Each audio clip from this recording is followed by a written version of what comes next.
నమస్తే రమగారు. నమస్తే జయ. రమగారు ఏదైనా ఒక మంచి కథ చెప్తారా? అపూర్వ ఘటన సంగతి చెప్తాం. ఓకే. చాలా రేర్‌గా కొన్ని విచిత్రాలు జరుగుతాయి. అసలు అలా జరుగుతుందని కూడా మనం ఊహించం. హ్మ్. హ్మ్. మనకు కూడా జీవితంలో ఎప్పుడైనా మన చుట్టాల్లో, పక్కాలో ఎక్కడో తారసపడుతుంటుంది.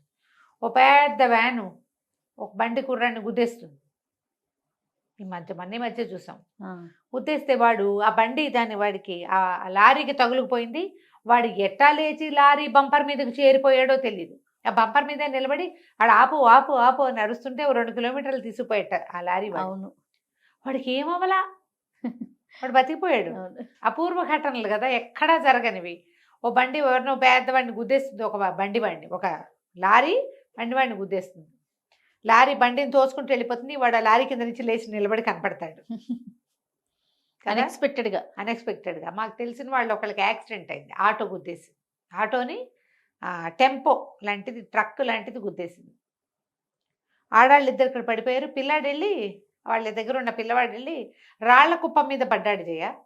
ఆ! ఈ గులకరాళ్ళు ఉంటాయి చూడు, చిప్స్. ఆ! ఆ! రోడ్లేసేటప్పుడు వాడతారు. ఆ రాళ్ళ మీద పడ్డాడు. ఏమీ అవ్వలేదు జయ వాడికి. ఓహ్! అస్సలు. ఎంత వింతగా చెప్పుకుంటే వాళ్ళము ఎన్నాళ్ళో. ఆ! ఆ తల్లి, మేనత్త ఇద్దరు ఇవతల పడిపోయారు. ఓకే. తల్లి స్పృహ తప్పిపోయింది. మేనత్తకేదో మోచేతులు అవి కొట్టుకుపోయినాయి. ఆటో దొర్లిపోయింది. ఇందులో నుంచి ఎగిరెళ్ళి ఆమె చిప్స్ మీద పడ్డ పిల్లాడికి మాత్రం ఏమీ అవ్వల. ఓహ్! వాడికి ఇట్లా క్యాప్ లాంటిది ఒకటి పెట్టారు. ఒక క్యాపును క్యాప్ టవల్స్ వచ్చేవి కదా! అవునవును. పిల్లల్ని ఎత్తుకొని. అవునవును. ఆ టవల్‌తో సహా ఎగిరాడు. మరి టవల్ కాపాడిందో, ఏం కాపాడిందో వాడికేం అవ్వలేదు. హ్మ్. గీత కూడా పడల. సూపర్. బేర్మని ఏడిచాడు. ఎవరో ఎత్తుకున్నారు. కాలు చెయ్యి విరిగిపోయి ఉంటదంటున్నారు. విరగలేదు, గిరగలేదు. ఎక్కడ గీసుకోలేదు.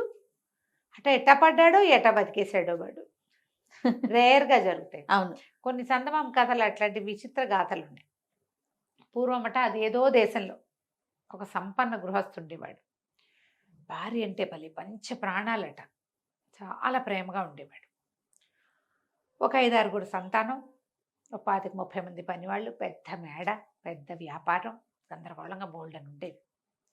అయితే ఒక 38, 39 సంవత్సరాలొచ్చాక భార్య ఒకనాడు పెద్ద కేక పెట్టి గిలగిలా తన్నుకుని కాళ్ళు చేతులు కొట్టుకుని బిర్ర బిగిసిపోయి అయిపోయింది. విచిత్రమైన జబ్బు. ఒళ్ళు చల్లబడిపోయింది. శ్వాస ఆగిపోయింది. హ్మ్. మొహంలో ప్రేతకళ రాల. మొహం కళ్ళగానే ఉంది. కానీ మనిషి ఇట్లా బిగిసిపోయింది, అయిపోయింది. దాంతో అందరూ వలవల ఏడ్చారు. పిల్లలు అందరూ దగ్గరే ఉన్నారు. ఆవిడని సమాధి చేశారు. అయితే ఈయనేం చేశాడు, ఆవిడ నగలన్నీ తీసేశారు గానీ ఒక రవ్వల ఉంగరం ఆవిడ వేలికి పెట్టేట ఆయన. అవన్నీ నగలు తీసేస్తే కాదని పెట్టాడు. పెడితే చుట్టాలు పక్కాలు అందరూ అన్నారు, "ఎందుకురా రవ్వల ఉంగరం పెడతావంటే, నేను నా భార్యకి కాదు, భార్యతో ఉండడానికి పెట్టానది. అది ఆమెదే. ఆమె జీవించున్నా, మరణించున్నా సరే ఆ ఉంగరం ఇంక నేనెవ్వరికీ పెట్టను" ఓకే. అని చెప్పేసి మంచి ధగధగలాడే వజ్రాల ఉంగరాన్ని ఆమె డెడ్ బాడీకి తొడిగాడు. భౌతిక దేహానికి. సరే. అక్కడి నుంచి ఏం చేశారు, చక్కగా గౌన్లు, వస్త్రాలు ఏవో చేశారు. బాక్స్‌లో పెట్టేస్తారు కదా! పెట్టేశారు. సమాధిలో దింపుతుండగా, ఈ పైనున్న బల్ల కొంచెం జరిగి, ఆ దింపడానికి సహాయం చేసే ఒకడి కంట ఈవిడ ఉంగరం పడింది. మామూలుగా నగలు, నాణ్యాలు ఉంచరు గదా! తీస్తారు గదా! తెగ చూసేసరికల్లా వాడికి ఆశ పుట్టింది. ఉంగరం కనపడింది. బల్ల పైనున్న మూత సరి చేసేసి శవాన్ని లోపల దింపేశారు. దింపేసి శవపేటిక దాని పైన జేసేసి, తర్వాత ఏదో సమాధి కట్టాలి. హ్మ్. కొంచెం మట్టి పోశారు. తర్వాత దాని మీద ఏదో కడతామనుకున్నారు. ఆ గొయ్యి అంత పెద్ద గొయ్యేం కాదు, ఒక మాదిరి గొయ్యి. సరే ఏమైంది, సాయంకాలానికి బాగా రాత్రి అయిపోయేసరికల్లా వీడేం చేశాడు, కొద్దిగా తాగి శవపేటిక మళ్ళీ తీయాలంటే భయం కాదు. వాడేం చేశాడు, ఆ పైనున్న మట్టంతా జరిపి, రేపో ఎల్లుండో పనివాళ్ళొచ్చి సమాధి కడతారు దాని మీద. పైన బాక్సు అవి కడతారు కదా! ఆ పూట కుదరల. దాంతో వీడేం చేశాడు, ఆ శవపేటిక జరిపి, పై మూత జరిపి ఉంగరం తీద్దామనుకున్నాడు. కానీ ఆ క్షణంలో ఏమైంది, ఎన్నో గంటల నుంచి ఆ బాక్స్‌లో ఉంది ఆవిడ శరీరం. బాక్స్ పై మూత తీసి గాలి కొంచెం తగిలేసరికి స్పృహొచ్చేసింది ఆవిడకి. ఆవిడ చచ్చిపోలా. అయ్యో! అదొక రకమైన వాతం బిగిసిపోయింది మనిషి. ఆహా! ఊపిరాడడం మొదలుపెట్టింది. అక్కడి నుంచి వాడిట చెయ్యి పుచ్చుకుపోయేసరికల్లా చెయ్యి ఇటా కదిలి ఆ శవపేటిక అంచుని పట్టుకుంది. హడిలిపోయాడు. లేచాక వచ్చేసిందనుకున్నాడు. వాడు ఉక్కిరిబిక్కిరైపోయి పిచ్చి కేకలు పెట్టి పరిగెత్తేశాడు. ఆవిడ సగానికి ముప్పాతికి తెరుచుకుపోయిన ఆ పేటికి పెట్టెను ఎటాగో తోసి లేచి నిలబడి ఏం బట్టలేసుకున్నాను నేను, అసలు నేను ఎక్కడున్నాను అని ఆశ్చర్యపోయింది. మెల్లిగా ఎట్టా గొట్ట ఈడ్చుకుంటూ నానా ప్రయత్నం చేసి ఆ గోతులోంచి బయటపడింది. చూస్తే చుట్టూతా అన్నీ తెలుస్తున్నాయి. ఓహో, నన్ను ఇక్కడెక్కడో పాతిపెట్టి చచ్చిపోయాను అనుకున్నారు కాబోలు అని చెప్పి కేక ఇద్దాం అనుకుంది. ఆవిడకి నోటి నుంచి మాటే రావట్లే. ఆవిడకి పుట్టాడు జబ్బు చేసి చచ్చినంత పని అయింది. పైగా ఇన్ని గంటల నుంచి ఎప్పుడో పొద్దున్న జరిగింది. రాత్రి దాకా తిండి తిప్పలు ఏం లేవు. కనీసం అది ఇంట్లో ఉండుంటే ఏసాలైనా పెట్టేవాళ్ళు, నోరు పగలు తీసి ఏదో ఒక పోసేవాళ్ళు. ఇక్కడేముంది పోతా, ఏమీ లేదు. ఆవిడ ఎట్టాగొట్టా ఈడ్చుకుంటూ ఆ శరీరాన్ని మోసుకుంటూ మెల్లిగా ఈ సమాధులు అవి కట్టే దాంట్లో నుంచి బయటకు వచ్చి, చెప్పులు లేవు, ఎట్టా ఆ గొట్ట మెల్లిగా తమ ఇంటి వైపు దారితీసింది. సాయంత్రం అంతా ఏడ్చారు పిల్లలు, సొమ్మసిల్లి పడి ఉన్నారు. భర్త ఏడుస్తూనే ఉన్నాడు. ఆయన ఇంకా నిద్రపోలే, మేడ మీద ఉన్నాడు. ఈవిడ మెల్లిగా వెళ్ళింది. వెళ్ళి సరే దగ్గరికి వెళ్ళింది. ఇంటి వాకిట్లోకి చేరింది. వాకిలి తలుపు. ఒక పనివాడు ఒకడు పాలు గిన్నెలు పెరుగులు మీగళ్ళు అవి సవరించుకుంటూ తిరుగుతున్నాడు. వాడు ఒక్క రవ తొత్తరపాటు వాడు, కొంచెం వాడు పని చేసుకుంటున్నాడు. ఈవిడేం చేసింది, వెళ్ళి వాకిలి తలుపు కొట్టింది. ఎవరు ఎవరు అన్నాడు. నేనేరా అమ్మగారిని, తలుపు తీరా అంది. అర్థం కాలే. అమ్మగారిని రా, తలుపు తీరా, మేడంని రా అని చెప్పింది. చెప్పేసరికల్లా వీడేం చేశాడు, మేడం పొద్దున్న చచ్చిపోయింది, ఆవిడని సమాధి చేశారు, అది వాడి బుర్రలోంచి వెళ్ళిపోయింది. వాడి బుర్రలోంచి వెళ్ళిపోయింది. తలుపు తీసాడు. తీసాక వాడికి తట్టింది. తలుపు తీసేశాడు. తీసేసి ఆవిడ అటుకేసి అట్లా చూసిన ఆవిడ నీరసంగా చేతులు వేళ్లాడేసుకుని నిస్త్రాణగా నుంచుంది. ఆ గౌను ఒకటి పెద్ద గౌను వేశారు, ఆ గౌనంతా వేళ్లాడిపోతుంది. వాడు అలా చూసి, అంటే తలుపు తీయాలో వద్దు అయ్యగారిని అడగాలండి అన్నాడు. వీడు నిర్కాంతపోయింది. నా ఇంటికి నాకు తలుపు తీయాలో వద్దో వాడిని అడుగుతానంటాడా వీడు? ఏమన్నా మాట్లాడదామంటే ఆవిడ సత్తా లేదు. ఏం చెయ్యాలో తెలియలా. అయ్యో, ఈ నా చావుకు వచ్చిందే నా చావు, ఇప్పుడు నా ఇంట్లోకి నేను వెళ్ళాలన్నా పర్మిషన్ కావాలి, ఏం చేస్తుండ్రా దేవుడా అని ఆవిడ నీరసంగా చూస్తుంది. కానీ వాడు చటుక్కని తలపేసేసాడు. పరిగెత్తుకుంటూ వెళ్ళాడు. పైకి వెళ్ళి అయ్యగారు అయ్యగారు అంటే ఆయన చచ్చేలా ఏడుస్తున్నాడు. వాడిని చూసి కళ్ళు తుడుచుకున్నాడు. పడుకోలేదండి అన్నాడు. పడుకుంటానరా, అమ్మగారు వచ్చారండి, తలుపు తీయమంటున్నారు, తీనా వద్దండి అన్నాడు. అనగానే అన్నాడు, ఇంకెక్కడ అమ్మగారు రా, ఈనాడు ఎప్పుడో అయిపోయింది, ఎన్ని గంటల క్రితమో అయిపోయింది, అయినా ఇదేం హాస్యం రా, నన్ను పడుకోబెట్టడానికి ఇట్టాడు జోకులేస్తావురా నీ బొందా అన్నాడు. అబ్బే జోక్ కాదండి, అమ్మగారండి కింద ఉన్నారండి, తలుపు తీయమంటారా అండి వద్దంటారండి అంటాడు.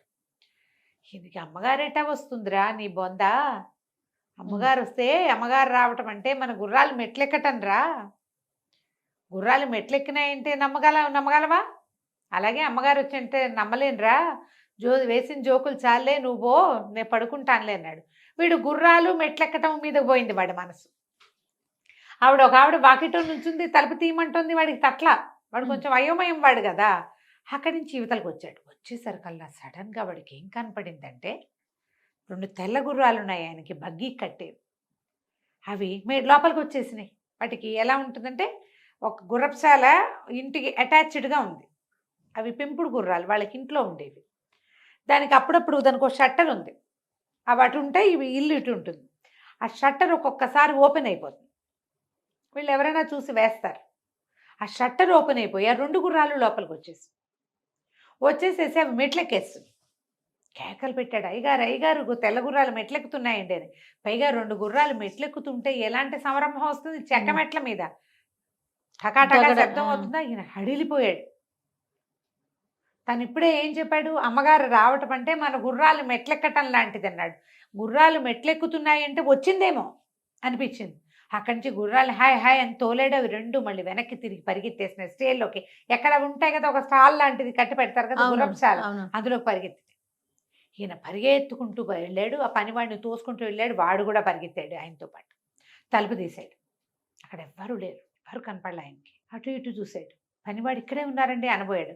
అప్పుడు ఇది సన్నగా ఏడుస్తున్న శబ్దం వినపడింది. ఆవిడకి నేడవడానికి కూడా సత్తలేదు, నేల మీద పడిపోయింది ఆవిడ.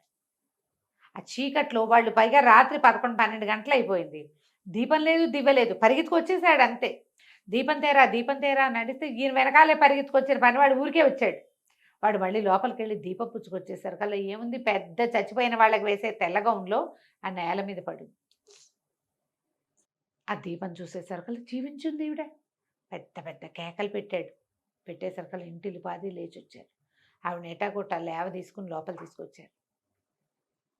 ఆవిడ బతికే ఉండటం ఏమిటి, నడిచి రావటం ఏంటి, పట్టుకుంటే నాడి. ఆవిడ శ్వాస అవసరం కళ్ళలోంచి నీళ్ళు వస్తున్నాయి, చిన్నగా వెక్కిళ్ళు పెడుతోంది ఆవిడ. అక్కడి నుంచి గబగబా కాసిన పాలు అవి కాచిపోసారు, బ్రెడ్ ఏదో తినిపించారు. ఒకటి పరిగెత్తుకుంటూ గుర్రం వేసుకుని రాత్రిపూటే పోయి వైద్యుని ఈడ్చుకొచ్చాడు. రకరకాల మందులు గిందులు పోసారు. తెల్లవారేసరికి మామూలు అయిపోయి, ముందు రోజు పొద్దున ఆవిడ శవయాత్రలో పాల్గొన్న వాళ్ళంతా మర్నాడు ఆవిడ పరామర్శ యాత్రకు వచ్చారు, పువ్వులు అవి పుచ్చుకుని. చాలా రేర్గా ఇలా జరుగుతాయి, అవును. చాలా రేర్గా. ఒక ఇంగ్లీష్ కథ నాకు గుర్తుండి కథ అంతా మర్చిపోయాను కానీ ఒక అతన్ని ఇట్లా పాతేస్తారు, బతుకున్న వాడిని. ఏదో విషప్రయోగం జరుగుతుంది, చనిపోయాడు అనుకుంటారు. అక్కడే ఉండి ఉండి ఉండి తలంతా తెల్లబడిపోతుంది అతనికి, టెన్షన్కి. అతను తిరిగి వచ్చేసరికల్లా అతని భార్య ఎవరితోటో కనపడుతుంది. ఎందుకు బతికొచ్చానా అనుకుంటాడు. ఈ కథ చదివితే నాకు ఆ కథ గుర్తొచ్చింది.